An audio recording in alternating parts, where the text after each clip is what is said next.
Pozdravljeni. Na vrsto je prišel tudi zadnji brifing pred samo veliko nagrado Katarja. Poglejmo si skupaj vse tiste pomembne podatke pred začetkom same dirke.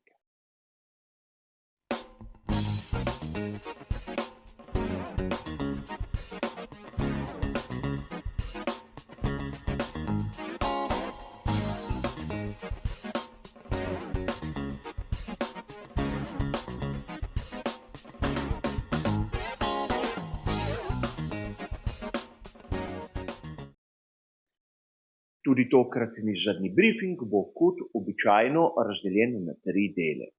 V prvem si bomo ogledali rezultate kvalifikacij za nedeljsko dirko. V drugem bomo ob pomoči podatkov iz prostega treninga in samega sprinta skušali ugotoviti možni ritem za posamezno ekipo. V tretjem in seveda zadnjem delu bom pa predstavil mojo osebno napoved glede možnih strategij. Najprej bomo kot običajno seveda začeli s samimi kvalifikacijami. Najboljši čas Maxa Verstappena je lep dokaz, da svetovni prvak v letošnji sezoni se je otresel tistega pritiska in sedaj, ko je sproščen, se dobesedno zabava. Če vse ni šlo po njegovih načrtih na samem sprintu, to še ne pomeni, da bo nekako besen, da bo frustriran, ampak bo poizkušal, kot smo videli sedaj, najboljše dati na kvalifikacijah in tudi na jutrišnji dirki. Čeprav v nadaljevanju bomo lahko videli, da nima najboljšega ritma, to sploh ni važno. Kot sem povedal, rezultat ni življenjskega pomena, važno je, da se voznik zabava. Ampak takoj za njim. Seveda George Russell ter oba McLarena. In verjetno mi navdušenci smo pričakovali tako Mercedesa kot tudi oba McLarena tam spredaj, in verjetno nekdo je bil precej razočaran glede na tisto, kar so obljubljali pri Ferrari. Charles Leclerc pred samim začetkom kvalifikacij je dejal, kako so pri Ferrariju dobili ono pravo pot, ki naj bi pomagala pri pnevmatikah Soften v tistem kvalifikacijskem krogu. In verjamem, da nekaj so dobili, ampak očitno ni bilo dovolj. Dobro, izhodišče ni tako porazno, ampak vseeno McLaren je zopet pred njimi. S tem, da tudi Lewis Hamilton, ki se zopet rahlo pritožuje, je bil tokrat pred Carlosom Sainzom mlajši.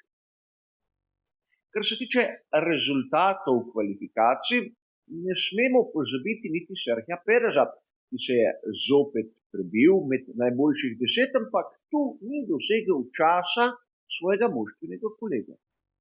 In zopet dokaz, da tudi v teh trenutkih, ko se Max Verstappen zabava, ko ni tako zbran, je še zmeraj stopničko boljši od svojega moštvenega kolega in verjetno boljši tudi od marsikaterega drugega voznika na štartnem razporedu.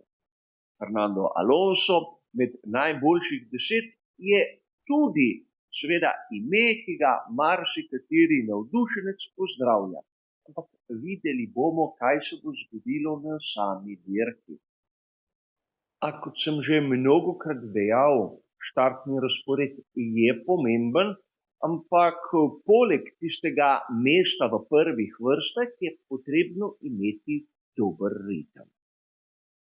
In sedaj se bomo najprej ustavili pri tisti tabeli, ki jo objavi uradna spletna stran Formule 1, kjer bomo takoj opazili, da je Ferrari za malenkost hitrejši od McLarena, nato Red Bull in na 4. mestu Mercedes. A verjamem, da za mnoge navijače skuderije Ferrari je ta preglednica fantastična. Težava je v tem, da ne drži preveč. Res v povprečju bolidi skuderije Ferrari so dobri, ampak potrebno je pogledati tudi malce, kako so raztroseni časi, ki sta jih dosegla tako Charles Leclerc kot Carlos Sainz mlajši. Namreč, če pogledamo to drugo preglednico, bomo najprej ugotovili, da pri Ferrariju so uporabili pnevmatike hard, ampak razpon med najpočasnejšim in najhitrejšim krogom je bistveno večji kot tisti, ki ga vidimo naprimer pri Piastriju. Z eno pripombo, da je Piastri opravil 8 krogov, medtem ko oba voznika Ferrarija le 5. In tu lahko vidimo, da kar se tiče ritma, bi moral biti McLaren boljši, vsaj tako nam kažejo rezultati tistih podatkov, ki so nam na razpolago iz edinega prostega treninga. Če pravzaprav pogledamo rezultate sprinta, dobimo potrditev tistega, kar sem govoril pred nekaj sekundami. Res Ferrari je sposoben nanizati hiter krog ali dva, ampak ta ritem držati na večje, daljše število krogov je seveda druga zgodba. Tudi Mercedes je bolj konkurenčen od tistega, kar pravi sama napoved, ki smo jo lahko videli na f1.com. In tu bi se rad za trenutek vrnil k telemetriji. Prav na tistih kvalifikacijah sprinta smo lahko videli nekaj zanimivega. Da je imel George Russell v primerjavi z obema voznikoma McLarena višjo končno hitrost. In prav to, da je imel višjo končno hitrost, kar vidimo tudi na tem grafu, nam lahko pove nekaj drugega. Da je njegov zračni upor seveda manjši in s tem, da je verjetno imel tudi manj oprijema. Tako da je izgubil drugo mesto praktično takoj po samem štartu. In govorimo seveda o sprintu, kjer smo videli še nekaj, kar je v mojem osebnem mnenju zanimivega. Namreč Lando Norris je vrnil v navednicah zmago Oskarju Piastriju.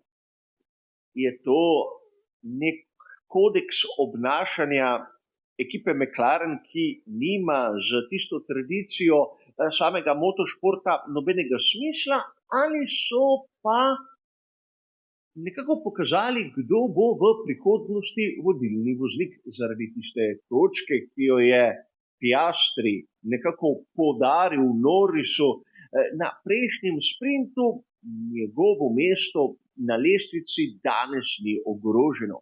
Tako da zopet nek manever, ki nam kaže na to, da pri McLarenu nimajo čisto jasnih pojmov.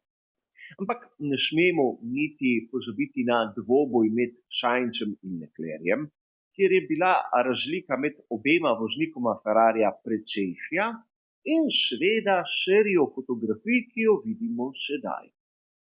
In na tej seriji fotografij je lep dvoboj med Lewisom Hamiltonom in Charlesom Leclercem.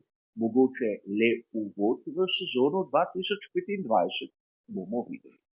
Max Verstappen pa je izgubil mesto celo proti Niku Hülkenbergu. Verjetno Max je sezono v bistvu že zaključil, zabava se. A vidimo lahko, da zopet kot favoriti tu prihajajo na dan člani ekipe McLaren in tovarniške ekipe Mercedes. In kar se tiče boja za naslov svetovnega prvaka med konstruktorji, za enkrat Ferrariju ne kaže najboljše. Ampak videli bomo po koncu same dirke.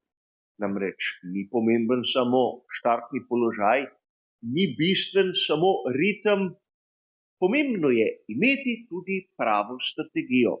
In sedaj prihaja na vrsti tista moja napoved, ki sem jo izračunal, brez da bi videl, naprimer, kaj predlaga Pirelli. Tokrat 3 variante. Za razliko od lani, letos ne bo potrebe po 3 postankih. In zato menim, da tisti najbolj očiten, najmanj razburljiv, bo seveda potek dirke z 2 postankoma, kjer bi začeli z mešanico medium, odpeljali približno 13 krogov in nato 2x po 22 na mešanici hard. Ampak imamo tudi alternativo. Zopet začeti na mešanici medium, odpeljati približno 15 krogov, nato 17 krogov na isti mešanici in na koncu še 25 krogov na mešanici hard. Seveda, drugi in tretji del tu lahko med seboj obrnemo, ampak za konec še tista rahlo manj konvencionalna izbira, ki je teoretično možna in ki so jo verjetno tudi preučevali pri scuderiji Ferrari. Začeti na pneumatiki hard, odpeljati 35 krogov in nato 22 na pneumatiki medium z enim postankom, kjer seveda med seboj lahko oba dela tudi zamenjamo. Seveda gre za rahlo tvegano izbiro, ampak videli bomo, če se bodo kaj takega nekako poslužili tudi pri scuderiji. A kot običajno pred samim začetkom v prvem javljanju v živo bom na hitro predstavil še enkrat moje napovedi in tisto, kar bodo objavili pri Pirelliju. V ponedeljek v tistem klasičnem komentarju bomo pa videli celotno analizo. A kar se tiče današnjega zadnjega briefinga, bo zaenkrat to vse. Hvala za vašo pozornost in nasvidenje.